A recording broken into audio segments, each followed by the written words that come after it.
Capítulo 14. Cristão reinicia seu caminho com um novo companheiro. Vi então em meu sonho que Cristão não seguia sozinho, pois certo homem de nome Esperançoso, assim chamado depois de confirmar sua fé ao observar Cristão e fiel em suas palavras, em sua conduta e em seu padecimento na feira, uniu-se a ele e, firmando fraterna aliança, asseverou-lhe que seria seu companheiro. Assim, um morreu para dar testemunho da verdade, mas outro nasceu de suas cinzas para servir de companheiro a Cristão. Esperançoso também disse a Cristão que muitos outros homens da feira aguardariam algum tempo antes de segui-los. E vi que, logo depois de deixarem a feira, alcançaram certo homem que saíra antes deles, chamado Interesse Próprio, a quem disseram: De que terras vem, ó Senhor? E até onde pretende seguir neste caminho? Respondeu que vinha da cidade das boas palavras e seguiria rumo à cidade celestial, mas não lhe disse o nome. De boas palavras, disse Cristão, e vive lá algum homem bom? Interesse Próprio: Acho que sim. Cristão: Por favor, Senhor, qual o seu nome? Interesse Próprio: Sou um estranho para vocês e vocês para mim. Mas, se vocês estão seguindo por este caminho, gostaria de tê-los como companhia. Caso contrário, só me resta conformar-me.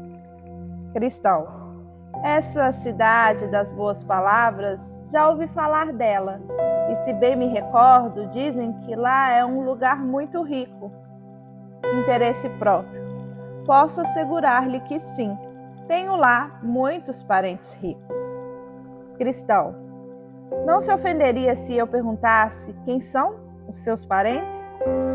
Interesse Próprio: Praticamente a cidade inteira, e em especial meu senhor vira-casaca, meu senhor transigente e meu senhor boas palavras, de cujo antepassado a cidade herdou o nome. Também o senhor capacho, o senhor duas caras e o senhor qualquer coisa. O vigário da nossa paróquia, o senhor duas línguas, era meio-irmão de minha mãe por parte de pai. E, para lhe dizer a verdade, tornei-me cavalheiro de certa dignidade.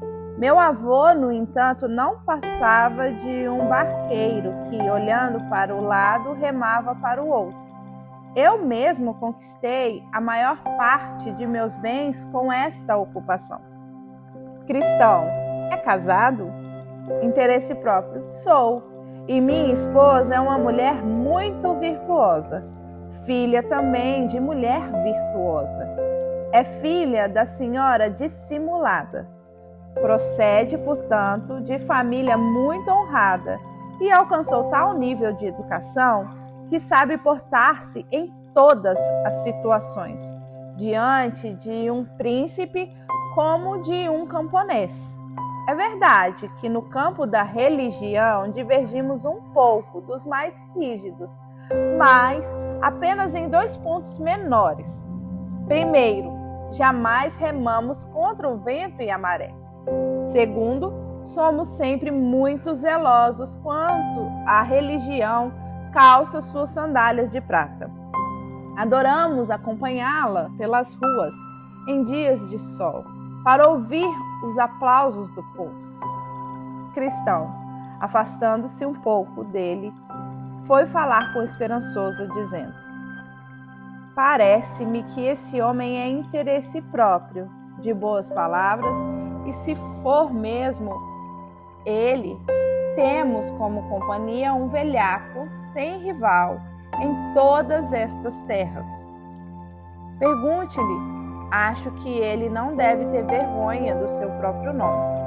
Assim Cristão foi ter novamente com ele e disse: Amigo, você fala como se soubesse algo mais do que todo o mundo. E se não muito me engano, desconfio que sei quem você é. Seu nome não é interesse próprio de boas palavras? Interesse próprio. Esse não é meu nome, mas de fato um apelido que me deram alguns que não me toleram. Só me resta conformar-me em tê-lo como censura, como também outros bons homens já suportaram nomes igualmente constrangedores. Cristão. Mas então, você nunca deu motivos para que os homens os chamassem assim? Interesse próprio. Nunca. Jamais. O pior que já fiz, que talvez lhe tenha dado motivo para infringir este nome, é que sempre tenho a sorte de poder me ajustar aos costumes correntes, sejam quais forem, e a minha ventura é fazê-lo com perfeição. Se, porém, as coisas assim se lançam sobre mim, que isso eu tenha como bênção, mas que não me sobrecarreguem de censura os maliciosos.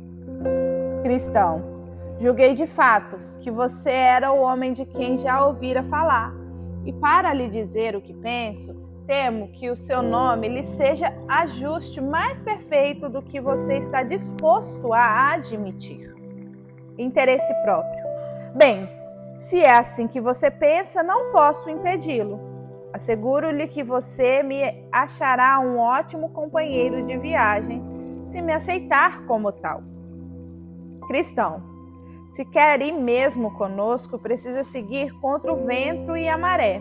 O que percebo vai contra as suas convicções. Precisará também aceitar a religião vestida de trapos, não só em sandálias de prata.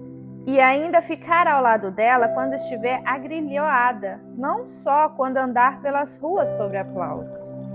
Interesse próprio. Você não pode me impor isso, nem dominar a minha fé. Não me negue a minha liberdade, mas permita-me acompanhá-los.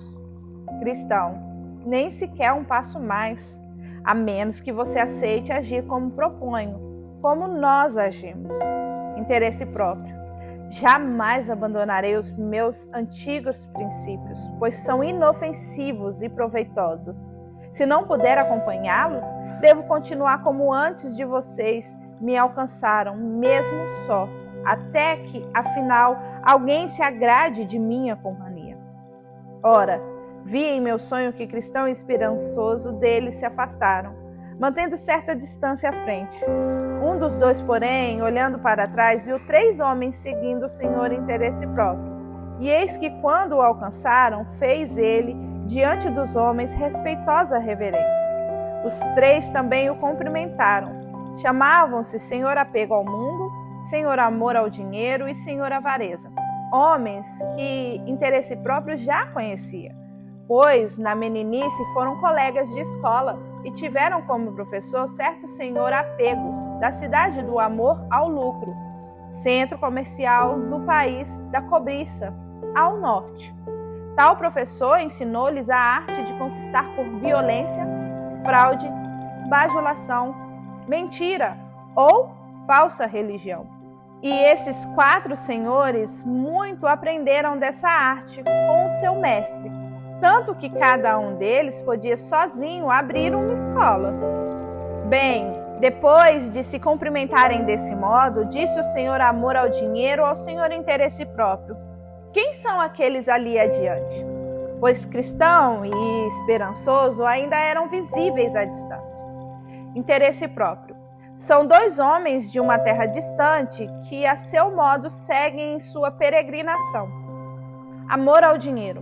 Ora, por que não nos esperam para que pudéssemos desfrutar de sua companhia? Pois eles, como nós, e também como o Senhor, presumo, somos todos peregrinos. Interesse próprio. Nós, de fato, o somos, mas os homens que seguem lá adiante são tão rígidos, amam tanto as suas convicções e têm tão pouca consideração pelas opiniões dos outros que nenhum homem é piedoso bastante se não pensar como eles, a não ser que os acompanhe em todas as coisas. Eles logo se afastam. Senhor Avareza. Isso é ruim, mas já lemos sobre alguns que são tão exageradamente justos que a sua rigidez os faz julgar e condenar a todos, menos a si mesmo. Mas sobre o que vocês divergiram? Interesse próprio. Ora, eles, por causa de sua teimosia, concluíram que é dever de todos avançar sobre qualquer intempérie. Mas eu sou da opinião que o melhor é aguardar o vento e a maré certa. Eles não hesitam em arriscar em um instante tudo por Deus. Mas eu prefiro tirar vantagem de tudo, a fim de garantir a minha vida e os meus bens. Eles defendem suas ideias, mesmo que todos os outros homens lhes sejam contrários. Mas eu defendo uma religião conforme os interesses dos tempos e da minha própria segurança. Eles são pela religião, mesmo quando esta se apresenta vestida de trapos e desprezada. Mas eu a defendo quando ela ostenta suas sandálias de prata à luz do sol e sobre aplausos. Senhor, apego ao mundo. Ora, você faz muito bem, meu bom interesse próprio. De minha parte, só posso considerar esse homem um tolo, pois, tendo a liberdade de conservar o que tem, é insensato a ponto de perdê-lo. Sejamos prudentes como as serpentes. É melhor aproveitar as oportunidades. Você sabe que a vespa repousa durante todo o inverno e só se mexe quando pode trabalhar com prazer. Deus às vezes manda a chuva e às vezes o sol. Se eles são tolos a ponto de sair debaixo de chuva, vamos nós andar no bom tempo. De minha parte, gosto mais da religião que se abriga na segurança das boas bênçãos de Deus sobre nós, pois se Ele nos agracia com as boas coisas dessa vida, quem é que, julgando-se regido pela razão, conceberia que Deus não quer que as conservemos e guardemos? Abraão e Salomão enriqueceram na religião. E Jó diz que o bom homem há de acumular ouro como pó. Então, o bom homem não será como aquele senhor que segue ali adiante, se são de fato como você os retratou. Senhor Avareza, penso que todos nós concordamos nessa questão. Portanto, não precisamos mais falar sobre isso. Senhor Amor ao dinheiro. Não, de certo não é preciso falar mais sobre essa questão, pois quem não crê nem nas Sagradas Escrituras, nem na razão, e vocês bem sabem que temos ambas ao nosso lado, tampouco conhece sua própria liberdade, nem busca sua própria segurança. Interesse próprio. Meus irmãos, como vocês podem ver, estamos todos em peregrinação. E para que nos desviemos das coisas más, permitam-me que lhes proponha essa questão. Imaginem que um homem, um ministro ou um comerciante tenha diante de si a oportunidade de alcançar regalias nesta vida. Ele, porém, de modo algum pode tomá-las para si, sem que, pelo menos na aparência, se faça extraordinariamente zeloso em alguns pontos da religião pelos quais antes sequer se interessava. Não poderá ele usar esse meio para alcançar o seu propósito, conservando-se ainda assim homem justo e honesto? Senhor Amor ao dinheiro, entendo o fundamento da sua pergunta e, se me permitirem, tentarei dar uma resposta. Primeiro, pretendo responder à pergunta em relação a um ministro. Imagine um ministro, homem digno que possua uma renda bem pequena, mas que tenha em mente outra bem maior, mais gorda e farta. De repente, ele vê a oportunidade de consegui-la, mas para isso precisará ser mais esforçado, pregar com mais frequência e com mais zelo, e alterar alguns dos seus princípios, conforme a índole do povo exigir. De minha parte, não vejo razão para que o homem não o faça, desde que tenha vocação. E não faça ainda muito mais, conservando-se assim mesmo homem honesto. Pois, primeiramente, é justo o seu desejo de uma renda maior, sem nenhuma contradição, já que tal desejo está diante dele para a providência. Sendo assim, ele pode muito bem alcançá-la, sem absolutamente nenhuma dor na consciência. Em segundo lugar, continuou, esse seu desejo de uma melhor renda o torna mais esforçado, um pregador mais zeloso e etc. E, portanto, faz dele um homem melhor. Sim, faz com que ele aperfeiçoe os seus talentos, o que está de acordo com a vontade de Deus. O terceiro ponto, que se refere ao fato de ele ceder à índole de seu rebanho, abandonando alguns dos seus princípios para melhor servir seu povo, é preciso considerar que ele é homem de evidente desprendimento, de conduta aprazível e vencedora e, portanto, mais apto a exercer as funções do ministério. Com o quarto ponto, concluo que o ministro que troca uma renda pequena por outra maior não deve, por agir assim, ser tido como ambicioso. Pelo contrário, como por conta disso acaba aperfeiçoando seus talentos e esforços, é melhor considerá-lo como alguém que segue a sua vocação, agarrando a oportunidade que se lhe apresenta de fazer o bem. E agora, quanto à segunda parte da resposta, disse ainda, examinemos o comerciante. Suponho que tal homem não tenha senão um emprego de renda muito modesta. Tornando-se religioso, porém, ele pode melhorar os negócios. Quem sabe arrumar uma esposa rica ou clientes mais numerosos e bem melhores. De minha parte, não vejo razão para que isso não se faça licitamente, pois tornando-se religioso é uma virtude, sejam quais forem os motivos que o impulsionem. Também não é ilícito arrumar uma mulher rica ou mais clientes para sua loja.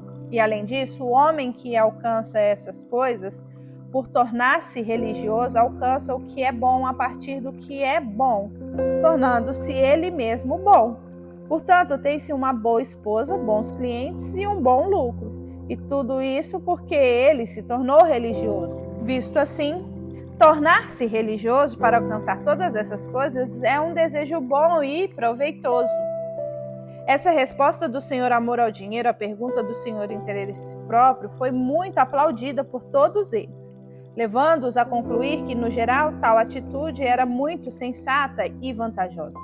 Estando cristão e esperançoso ainda à vista, e como os quatro pensavam que ninguém poderia contradizer aquela argumentação, eles, exultantes, tramaram propor tal questão aos dois homens, assim que os alcançasse, já que ambos se opuseram ao senhor interesse próprio.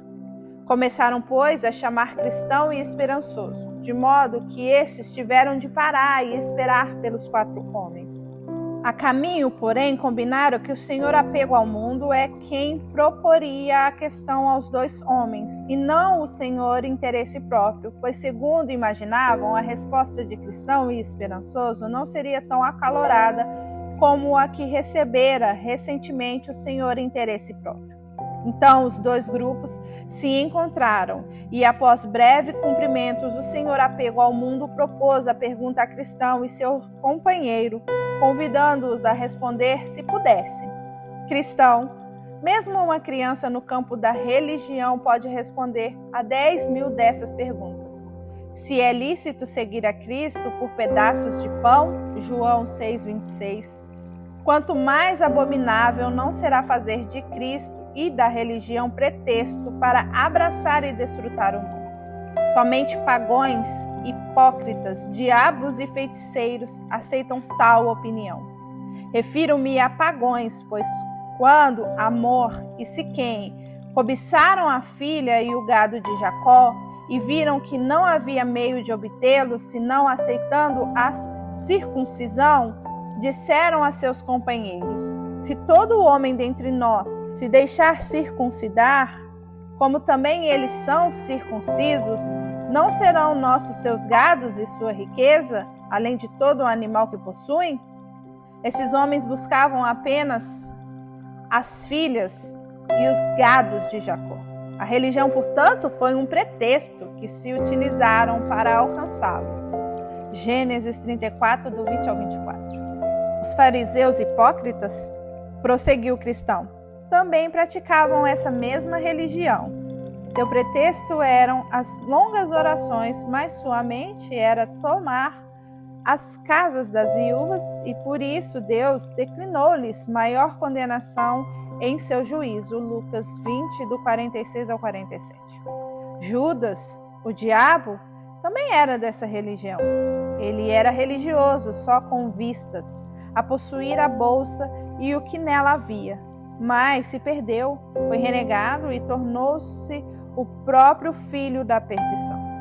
Simão, o mago, também praticava essa religião. Ele pretendia possuir o Espírito Santo para com ele obter dinheiro. Certamente mereceu a sentença decretada por Pedro em Atos 8, do 19 ao 22.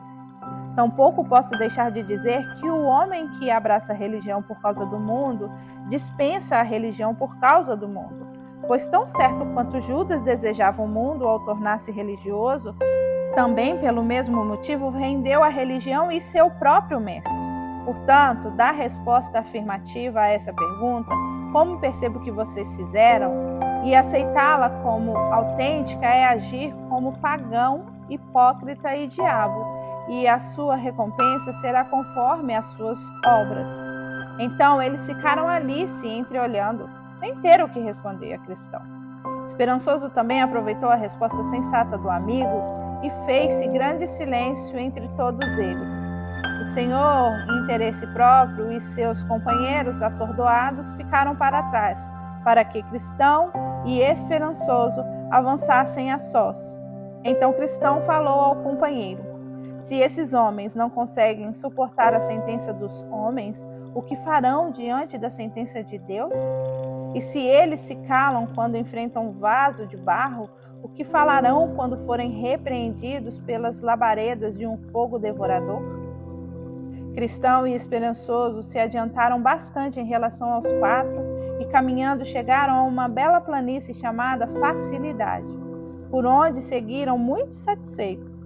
Essa planície, no entanto, era curta, tanto que logo chegaram ao final dela. Ora, do outro lado da planície havia uma pequena colina chamada Lucro, e na colina uma mina de prata. Alguns dos que anteriormente passaram por esse caminho, em virtude da raridade da mina, acabaram se desviando para vê-la. Mas, aproximando-se demais da beira do buraco, e sendo o solo ali traiçoeiro, o chão cedeu sobre seus pés, soterrando-os para sempre. Alguns, entretanto, ficaram mutilados e jamais puderam se recuperar enquanto viveram.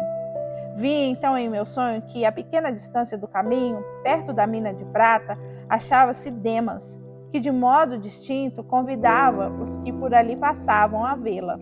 Então disse ele a Cristão e a seu companheiro: Ei, senhores, venham por favor até aqui, quero lhes mostrar algo.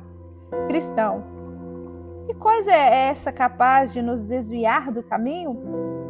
Demas: há aqui uma mina de prata e alguns a escavam em busca de riquezas. Se vierem com pouco esforço, poderão juntar para vocês um belo tesouro. Esperançoso: vamos lá ver. Cristão: eu não.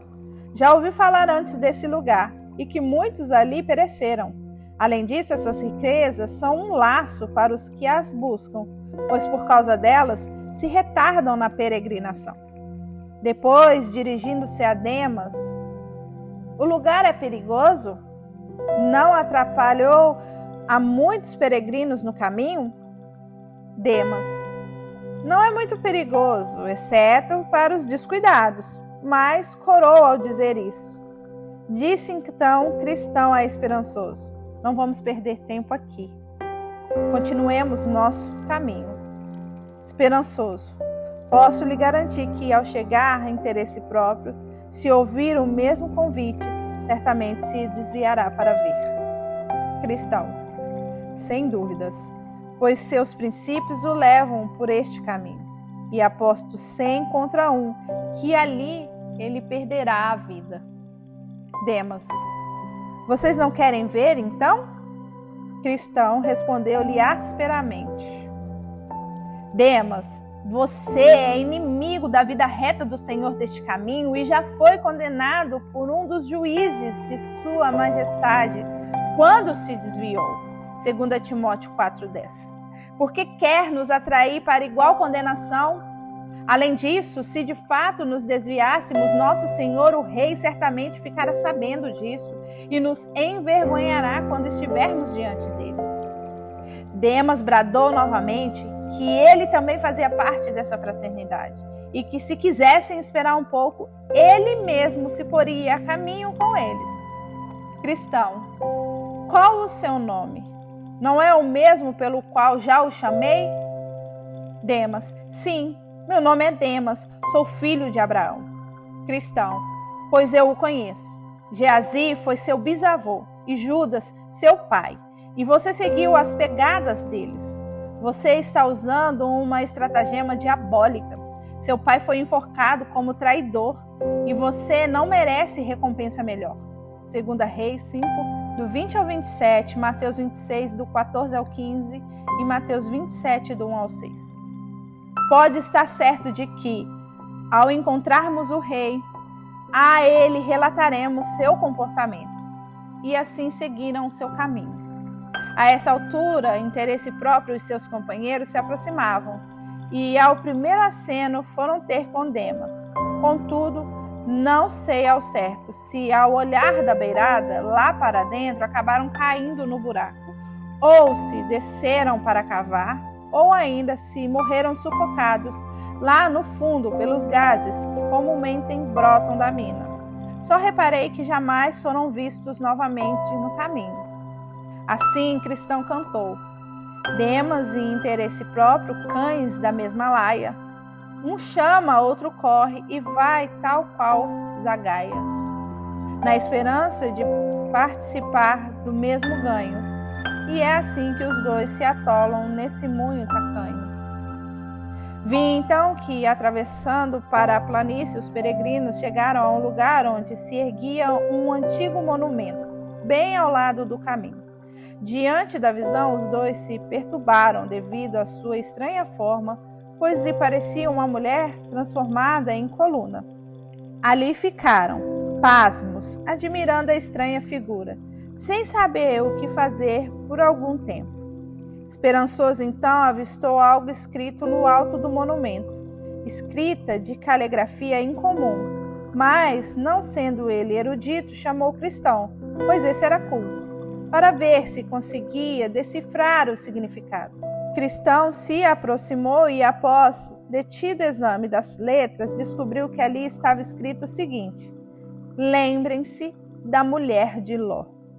Então leu a frase para o amigo e ambos imediatamente concluíram que era a coluna de sal em que se transformara a mulher de Ló por ter olhado para trás com um coração cobiçoso enquanto fugia de Sodoma para salvar a vida.